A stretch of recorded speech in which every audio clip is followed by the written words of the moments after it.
వ్యూహం మీద ఒక చర్చ అయితే నడుస్తోంది. కాక్రోచ్ జనతా పార్టీ ఒక బిగ్ సక్సెస్ సాధించేసాం మేము, ఒక కేంద్ర మంత్రినే రాజీనామా చేయించేశాము అని అనుకుంటున్న నేపథ్యంలో అది అయిపోయిన తర్వాత జరుగుతున్న పరిణామాలు దాని వెనక ఖచ్చితంగా మోడీ వ్యూహం ఉందా? ఇదంతా కాక్రోచ్ పార్టీకో లేదంటే ఆ పార్టీకి సంబంధించిన ప్రతినిధులకో ఎవరైతే నిరాహార దీక్షలు చేసి మేము సాధించామనుకుంటున్నారో వాళ్ళందరికీ వరుసగా షాకుల మీద షాకులు తగులుతున్నాయి. ఇదే అంశం మీద చర్చించే ప్రయత్నం చేద్దాం. సార్, మామూలుగా ఏదో ఒక సామెత ఉంటుంది, పులి ఒక అడుగు వెనక్కేసిందంటే భయపడి కాదు, చాలా వేగంగా దూసుకొస్తుంది తర్వాత అని. ఇప్పుడు మోడీ కూడా ఆ క్షణంలో తగ్గిన తర్వాత ఇప్పుడు జరుగుతున్నాయి చూస్తుంటే ఓకే, ఎవరిని అరెస్టులు చేయించమని అయితే చెప్పారు, కేసులు పెట్టమని చెప్పారు, కాకపోతే ప్రతి దాంట్లో కూపీ లాగుతున్నారు. అసలు అక్కడ వాళ్ళకి భోజనాలకి డబ్బులు ఖర్చు పెట్టింది ఎవరు, కాక్రోచ్కి నిధులు ఎలా వస్తున్నాయి, దీని వెనక ఎవరు ఉన్నారు, ఇవన్నీ లాగుతున్నారు. ఇది అప్పుడు ఉద్యమాన్ని సద్దుమణిగించడానికో రాజీనామా చేయించడం ఒక ఏదో చేయించేసి ఇప్పుడు అసలు మోడీ వ్యూహం ఇదా అన్నట్టుగా ఉందా? ఎలా చూడాలి?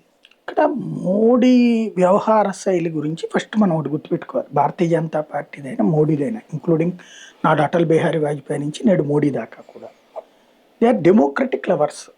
ప్రజాస్వామ్యాన్ని ప్రేమిస్తారు. ప్రజాస్వామ్యాన్ని అపహాస్యం చేస్తూ ప్రజాస్వామ్యాన్ని దూషించేటటువంటి కమ్యూనిస్టులు వీళ్ళని ద్వేషిస్తారు. కానీ ప్రజాస్వామ్యం ఇప్పుడు కేరళలో మొన్న లాఠీ చార్జ్ చేశారు, లేకపోతే పంజాబ్లో ఏకంగా వాటర్ క్యానన్స్తో కొట్టారు పేపర్ లీకేజీల విషయం, కర్ణాటకలో కొట్టారు ఎస్ఎస్ఎల్సి పేపర్ లీకేజ్. అలాంటి వాటి దగ్గర కమ్యూనిస్టులు ఏమైపోయారు? ఎందుకు మాట్లాడరు? జార్ఖండ్లో పెద్ద గొడవ నడుస్తుంది. పిల్లలు ఏది మన లోకల్గా పబ్లిక్ సర్వీస్ కమిషన్ పరీక్షలకు సంబంధించి అవకతవకలు జరిగినాయని వచ్చి కూర్చుంటున్నాడు. ఎవరి దగ్గర ఏ సోషల్ మీడియా ఇన్ఫ్లుయెన్సర్స్ రొట్టె ఒకటి అంత కూరేసుకుంది అంటున్నారు వాళ్ళు, అంతే. అది కూడా ఎవరో అప్పటికప్పుడు వండి తీసుకొచ్చిస్తే. కానీ వాళ్ళు దాదాపు 10-15 రోజుల నుంచి ఉంటున్నారు, ఎవడు మద్దతు లేదు. ఇక్కడ జరిగేది ఢిల్లీ వీళ్ళు ఏంటంటే ప్రజాస్వామ్యయుతంగా జరిగే ఉద్యమాల జోలికి పోదు బీజేపీ. మీరు షాహీన్ బాగ్లో సిటిజన్షిప్ అమెండ్మెంట్ యాక్ట్ గురించి ఒక తప్పుడు ప్రచారంతో ఉద్యమం చేశారు. సిఏఏ అనేది ఏంటంటే పాకిస్తాన్లో కానీ బంగ్లాదేశ్లో కానీ ఆఫ్ఘనిస్తాన్లో కానీ హిందువులని, బౌద్ధులని, జైనుల్ని, క్రైస్తవులని అవమానిస్తారు, వాళ్ళని వేధిస్తారు. అమ్మాయిల్ని ఎత్తుకుపోయి బలవత్తం పెళ్లి చేసి వాళ్ళ మత పెద్దలే ఈ అమ్మాయి మతం అయిపోయింది కాబట్టి ఈ అమ్మాయితో తండ్రి మాట్లాడడానికి వీల్లేదంటారు. వాళ్ళ దేశ పోలీసులు కూడా దాన్ని సమర్థిస్తారు. అలాంటి ఆ తర్వాత కొన్ని రోజులకి ఏం చేస్తారు, నీ కూతురు మతం మారింది కాబట్టి నువ్వు కూడా మారుతావా లేదా, నీ ఆస్తి మాదే అని దిగిపోతారు. ఇట్లాగా అక్కడ ఉన్న వాళ్ళ జీవితాలతో చెలగాట మాడుతూ ఉంటారు నిరంతరం. వాళ్ళకి ఇంకెక్కడికి వెళ్ళి బతకాలి ఆ దేశంలో?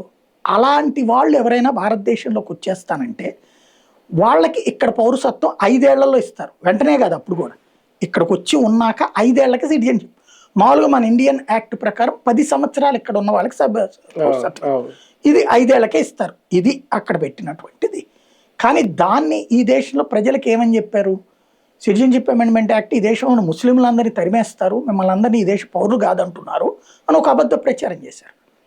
ఈ ముక్క చెబుతా ఆ టైంలో కనుక మనం లాఠీ చార్జ్ చేసేసి వాళ్ళని తరిమేసామనుకోండి, ఇదే మైండ్లో పడిపోతుంది, ఓహో అని చెప్పేసి. కాబట్టి వాళ్ళు 7 నెలలు చేశారు ఉద్యమం, ప్రభుత్వం పట్టించుకోవాలి. 7వ నెలలో ఇక ప్రభుత్వం అంటే శాంతియుత నిరసన, వాళ్ళు రోడ్డును బంద్ చేసేసారు, ట్రాఫిక్ను చుట్టూ తిప్పారు, జనం ఇబ్బంది పడ్డారు ఆ ప్రాంత ప్రజలు. కానీ వాళ్ళని ఎక్కడే చెదరగొట్ల. ఇక వీళ్ళు చెదరగొట్టకపోతే ఎన్ని రోజులని స్పాన్సర్షిప్లు ఉద్యమాలు నడుస్తే తిండి కానీ ఇవన్నీ. ఇప్పుడు ఈ జునైద్ గాడే అక్కడ కూడా భోజనాలు అరేంజ్ చేసి ఇక ఫండింగ్ ఆగిపోయింది. 7 నెలల దాకా ఇంకేం చేస్తారు, ప్రభుత్వం ఏం చేయట్లేదు కదా. చివరికి అప్పుడు వీళ్ళే రెచ్చిపోయి పెద్దది ఇళ్ల మీదన పెద్ద కర్ర ముక్కలు పెట్టి మన బిల్లులాగా వాటికి ఈ మన పెద్ద టైర్లు ఇవి ఉంటాయి కదా, వాటి ద్వారా పెట్రోల్ బాంబులు ఇసిరారు హిందువుల మీదకి, ప్రాణాలు తీశారు. ఇది ఢిల్లీలో జరిగినటువంటి యాజిటేషన్. ఆ తరువాత ఆ గొడవ కూడా జరిగాక కూడా షర్జిల్ ఇమాం గాడో లేకపోతే కనుక ఉమర్ ఖలీద్ గాడిని అరెస్ట్ చేశారు. ఇది జరిగిన తర్వాత కొన్ని రోజులకి ఇదిగో ఈ ఉద్యమంకి వచ్చిన డబ్బులేంటి ఇవన్నీ లెక్క తెలిసింది. అప్పుడు వాడిని అరెస్ట్ చేశారు. ఇప్పటిదాకా అడిగి బెయిల్ రాల. మొన్న కూడా ఇంట్లో ఏదో హెల్త్ ప్రాబ్లం ఉంటే బెయిల్ ఇచ్చి మళ్ళీ లొంగిపోవాల్సి వచ్చింది. సుప్రీంకోర్టు దాకా వెళ్ళినా కూడా వాడు దేశద్రోహం అన్ని ఆధారాలు ఉన్నాయి. వీడికి ఫండింగ్ ఎట్లా వచ్చింది, ఏ ఏ అకౌంట్స్ నుంచి వచ్చింది, వీడు ఏ ఏ గ్రూప్స్ నడిపాడు అన్నటువంటిది. ముందు చేస్తే ఉపయోగం లేదు. ప్రజాస్వామ్యం అంటారు, దాన్ని ఏమంటారు, భావ ప్రకటన స్వేచ్ఛ అంటారు. రెండవ ఉద్యమం జరిగింది రైతుల పేరిట ఉద్యమం. ఏడాదిన్నర నడిచింది. పంజాబ్ ఎలక్షన్స్లో ఆమ్ ఆద్మీ పార్టీ గెలవగానే అది డిస్పర్స్ అయిపోయింది. ఈలోపు ఎర్రకోట మీద దాడి చేశారు, ఖలిస్తానీ జెండాలు ఎగరేశారు, బట్ ఎవరిని కాల్చి చంపల. సిటిజన్షిప్ అమెండ్మెంట్ యాక్ట్ సందర్భంలో కాల్చి చంపల, ఇక్కడే కాల్చి చంపల. వీళ్ళు కొట్టి చంపారు అంకిత్ శర్మ అప్పుడు ఐబీ అధికారిని ఢిల్లీలో. వీళ్ళు రైతులు కొట్టారు దాడి, కానీ ఏం చేయలే. ఇది మూడవ యాజిటేషన్ పెద్దది.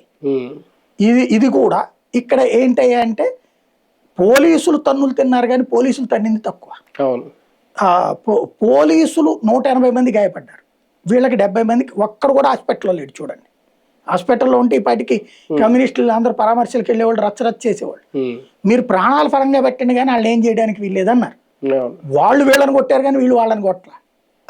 అది ఇక్కడ ఇది ఒక్క ప్రాణం కూడా పోకూడదు. ఎందుకంటే ప్రపంచవ్యాప్తంగా శ్రీలంకలో కానీ, నేపాల్లో కానీ, బంగ్లాదేశ్లో కానీ ఈ అమెరికన్ సిఐఏ నడిపించేటటువంటిది, అమెరికాకి సంబంధించి డీప్ స్టేట్ నడిపించే కథలు ఎట్లా ఉంటాయంటే కుర్రోళ్ళను ప్రొవోక్ చేసి వాళ్ళ ద్వారా ఉద్యమాలు చేయించి అర్థం పర్థం లేని డిమాండ్లతోనే ప్రభుత్వాలు మారినాయి. అక్కడ ఏ అద్భుతమైన నిర్ణయాలు ఏం లేవు. ఈ కాక్రోచ్లను కూడా డీప్ స్టేట్స్ కొట్టరుందా? పక్కాగా అది. ఎందుకంటే వీడు అమెరికా నుంచినే వచ్చాడు. సౌరవ్ దాస్ అనేవాడు ఇప్పుడు నార్వేలో మొన్న ఒక జర్నలిస్ట్ అమ్మాయి మోడీని అడిగిందని ట్రోల్ చేశారు చూడండి, ఆ అమ్మాయి ఫ్రెండ్ వీడు సౌరవ్ దాస్ అనేవాడు. వీడు నార్వేలో యాజిటేటర్ సౌరవ్ దాస్ అనేవాడు. వీడు ఇండియన్ కాదు, నేపాలి.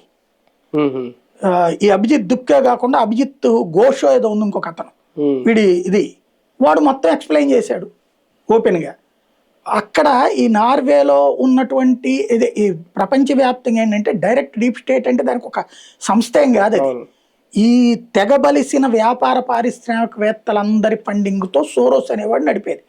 ఆ సోరోస్ గాడి స్పెషాలిటీ ఏంటంటే ప్రపంచవ్యాప్తంగా ఏ దేశము రిలాక్స్డ్గా ఉండకూడదు, ప్రశాంతంగా ఉండకూడదు.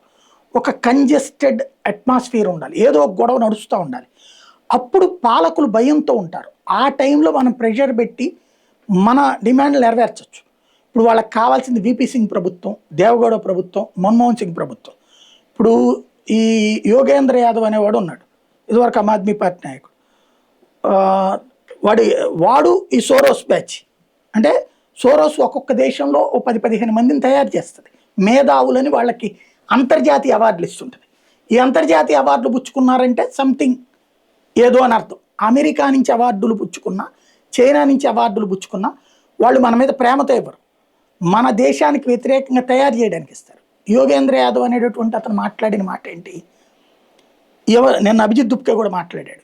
ఏమని, ఎన్నికలు మేము ఒక రాజకీయ పార్టీ పెట్టి నడిపి ముందుకు వెళ్ళాము అనుకోండి, ఆ తర్వాతన సిబిఐ ఈడీలు ఇట్లాంటి పట్టుకుంటారు, వాళ్ళలో ఏ లోపాలను ఎతికేసేసి.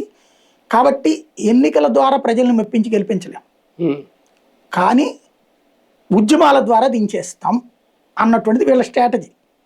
బంగ్లాదేశ్లో ఎన్నికల ద్వారా వల్లగాల హసీనా 2/3 మెజార్టీతో గెలిచింది. శ్రీలంకలో 2/3 మెజార్టీతో గెలిచాడు రాజపక్సే. నేపాల్లో భారీ మెజార్టీతోనే గెలిచాడు ఓలీ శర్మ. కానీ ఈ 3 చోట్ల కూడా ఎన్నికలలో ఇట్లాంటి ప్రభావాలు చేశారు మీడియాలు, ఇవన్నీ కూడా వర్కౌట్ కానప్పుడు ఇట్లాంటి ఉద్యమాల ద్వారా చేస్తున్నారు. ఇక్కడేంటి, ఒక sentimental. For example Narendra Modi వాళ్ళకే వద్దు అనుకుని నాకెందుకని వెళ్ళిపోయే రకం. సైకలాజికల్ హర్ట్ చేయాలి. ఎందుకు అతను అన్ని యూట్యూబ్ వీడియోలు చేశాడు, ఇదన్నీ సెల్ఫీ వీడియోలు చేశాడు, హర్ట్ అయ్యాడు ఆయన మోడీ. అలా హర్ట్ చేయడం అంటే వీళ్ళ వీక్నెస్ ఏంటి, వీళ్ళకి ఆడ వీక్నెస్ ఉంటే అటు కొడతారు, మనీ వీక్నెస్ ఉంటే అటు కొడతారు, పవర్ వీక్నెస్ ఉంటే అటు కొడతారు. ఈ 3 మోడీలో లేవు. ఇతని వీక్నెస్ సెన్సిటివ్నెస్. నువ్వు రారా అంటే రారా అంటాడు, కానీ వ్యక్తిగత దూషణను తట్టుకోలేడు. అది కూడా తన మనవళ్ళ వయసులో ఉండేటటువంటి. వీళ్ళు ఎవరన్నా రాజకీయ నాయకులు ఇప్పుడు మాట్లాడినటువంటి రుచి సింగా లేకపోతే ఇంకోళ్ళు వీళ్ళందరూ ఇన్స్టాలో డాన్సులో లేకపోతే మేకప్లో వంటలో లేకపోతే బట్టలు మార్చుకుంటాను ఇలాంటి వీడియోలు చేసే బ్యాచ్ అంతే. వీళ్ళు ఎంటర్టైనర్స్ అంతే. ఈ ఎంటర్టైనర్స్ కి డబ్బులు ఇచ్చి ఇప్పుడు 3 సంస్థలు ఢిల్లీకి తెచ్చినాయి. ఉమ్. ఇప్పుడు బయటపడ్డాయి ఆ లెక్కలని. అదే అదే 3 సంస్థలు ఢిల్లీకి తీసుకొచ్చినాయి. ఉమ్. వాళ్ళ ఖర్చు అంతా వాళ్ళ అకౌంట్లో డబ్బులు వేశారు, అది రావడానికి వేశారు, అక్కడ ఉండటానికి అకామిడేషన్ లాజిస్టిక్స్ ఏర్పాటు చేశారు. ఉమ్. వాళ్ళ చేత ఏం రీల్స్ చేయాలో చెప్పి చేయించారు. దానికి ఒకటి క్యాష్ ప్రమోషను, రెండవది మీకు తెలుసు ఈ సోషల్ మీడియా ప్లాట్ఫారాల్లో ఆర్టిఫిషియల్ సబ్స్క్రిప్షన్ వస్తుంది. అంటే మనం ఇంత డబ్బులు పెడితే ఇన్ని అన్నది. అట్లా వీళ్ళకి చేసి పెట్టినటువంటి వాళ్ళకి ఒక్కసారిగా ఒకటికాడి ఎవరికో 30,000 మంది ఉన్నారు, 3,000 మంది సబ్స్క్రైబర్లు ఉన్నారట, దాదాపు 9 లక్షలు అయిపోయారట. వాడు చేసిన రీల్స్ ఏం లేదు, వెనకాల పోలీసులు ఎదురుకుంటే డ్యాన్సులు చేయడం, సింపుల్. అంటే అక్కడ ఒక ఎంటర్టైన్మెంట్. ఇలాంటివన్నీ చెయ్యాలి అంటే ఖచ్చితంగా కుట్రే ఉంటది బేసిక్ గా. ఇప్పుడు ఏమవుతుంది, వీళ్ళ మాటల్లోనే బయటపడిపోతున్నారు. ఇప్పుడు ఆ సౌరవ్ దాస్ వాళ్ళ ఫ్రెండ్ చెప్పుకొచ్చాడు, అభిజిత్ దుప్కే ఫ్రెండ్, ఇద్దరికి కూడా.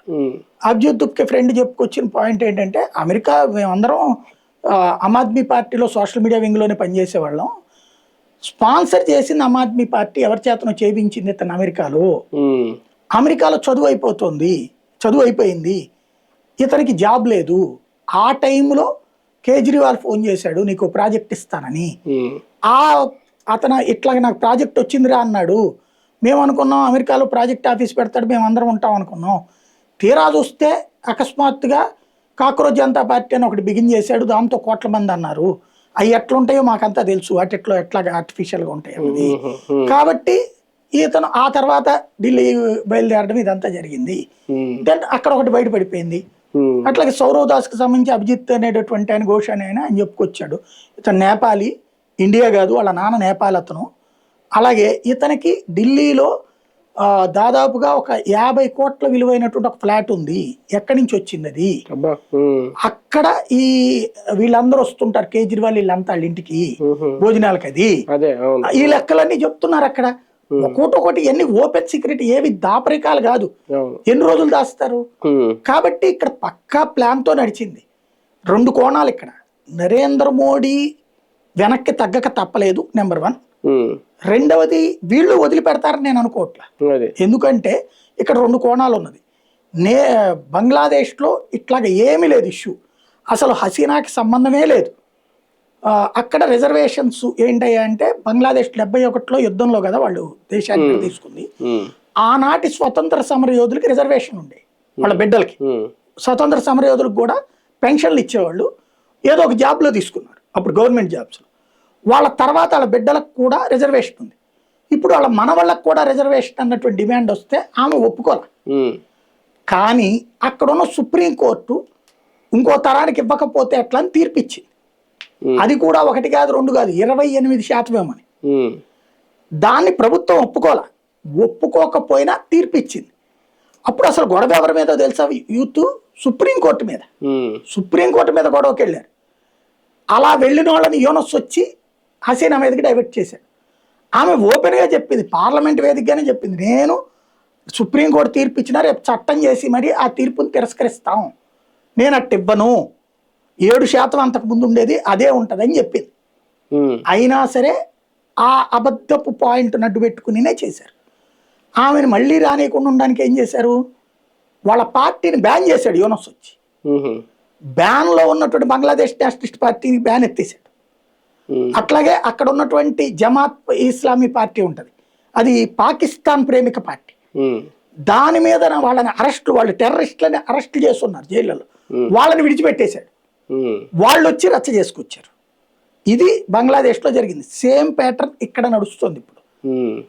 సేమ్ ఇక్కడ ముందు సుప్రీంకోర్టు జడ్జి గారి వ్యాఖ్యలని బేస్ చేసుకుని పుట్టుకొచ్చారు. రెండవది, నీట్ మీద మా మొదటి యాజిటేషన్ అన్నారు, ఎవరు పట్టించుకోలే.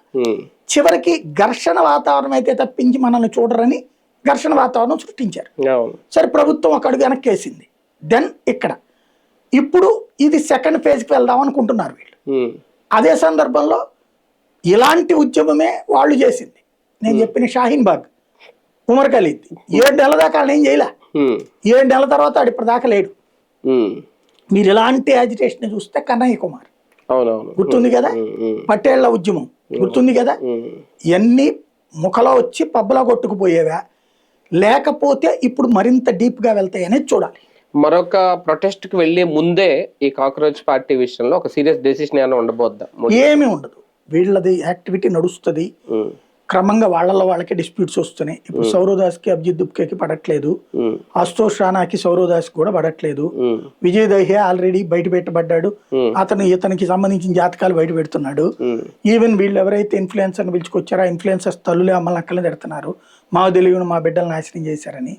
కాబట్టి వీటిట్లలో పొలిటికల్ ఇన్వాల్వ్ అయింది అనుకోండి, ఇప్పుడు కూడా మీరు కాంగ్రెస్ వీళ్ళు ఓన్ చేసుకోవట్లే, వీళ్ళ యాజిటేషన్ ఫలాన్ని ఓన్ చేసుకోవాలనుకుంటున్నారు కానీ వీళ్ళని ఓన్ చేసుకోవట్లేదు.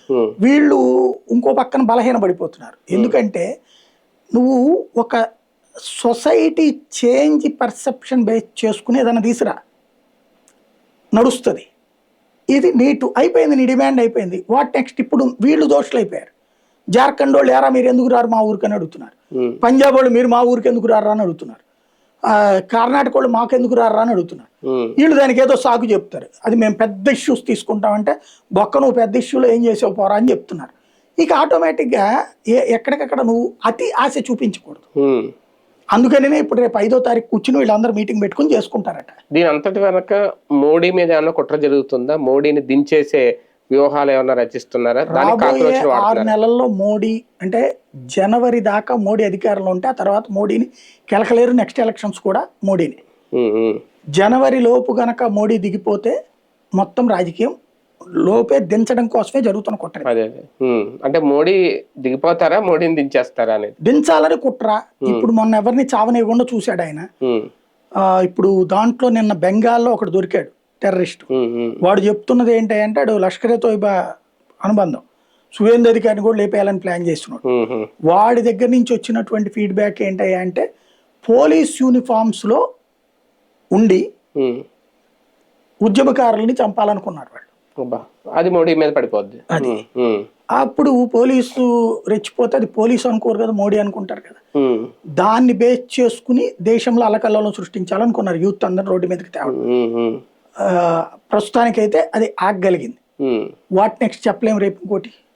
కానీ మొత్తం కుట్రలు అయితే నడుస్తున్నాయి, చాలా సీరియస్. నేను అదే చెప్తుంది, జనవరి ఫిబ్రవరి దాకా ఈయన గనక సస్టైన్ అయితే ఆ తర్వాత తిరుగులేదు. ఈ లోపు దించుతారో లేదో చెప్పలేము. ఎందుకంటే సైకలాజికల్ గా హత్య చేసినప్పుడు ఆయన దిగిపోయినా ఆశ్చర్యపోనక్కర్లేదు. అదే కదా. రైట్, చూద్దాం మరి దేశంలో నిజంగా ఏం జరగబోతోంది, ఒక భయంకర పరిస్థితులను ఏమైనా చూడబోతున్నాం భవిష్యత్తులో. మోడీని దించేసే కుట్రల్లో భాగంగా ఇదంతా జరుగుతోంది అనేది చూద్దాం ఏం జరుగుతుందో ఒక 2-3 నెలల్లో. అలాగే కాక్రోచ్ ఏం చేయబోతుంది, ఇది కూడా ఒక సీరియస్ గానే ఉంది. ఇవన్నీ వేచి చూడాల్సి ఉంది.